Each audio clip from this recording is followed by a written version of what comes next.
ജാമ്യ വ്യവസ്ഥ ലംഘിച്ചു എന്ന് കാട്ടി രാഹുൽ ഈശ്വറിന്റെ ജാമ്യം റദ്ദാക്കണം എന്ന് പോലീസ്. സൈബർ പോലീസാണ് കോടതിയിൽ അപേക്ഷ നൽകിയത്. രാഹുൽ മാങ്കൂട്ടത്തിൽ പ്രതിയായ ലൈംഗിക അതിക്രമ കേസിൽ അതിജീവിതയെ സമൂഹമാധ്യമങ്ങളിൽ അധിക്ഷേപിച്ച സംഭവത്തിലാണ് രാഹുൽ ഈശ്വർ ജാമ്യ വ്യവസ്ഥ ലംഘിച്ചത്.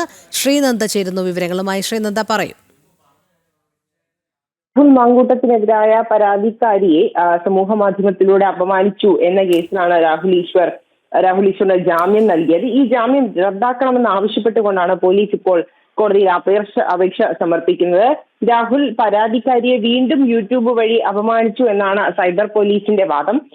ജാമ്യ വ്യവസ്ഥ ലംഘിച്ചു എന്ന് കാണിച്ചാണ് ഇപ്പോൾ പോലീസ് കോടതിയിൽ അപേക്ഷ നൽകിയിരിക്കുന്നത്.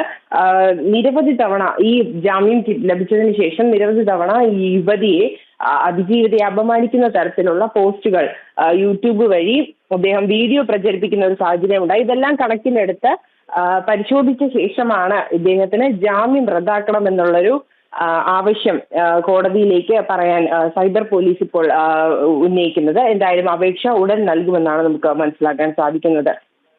ശരി, SP ശ്രീനന്ദയാണ് വിവരങ്ങൾ നൽകിയത്.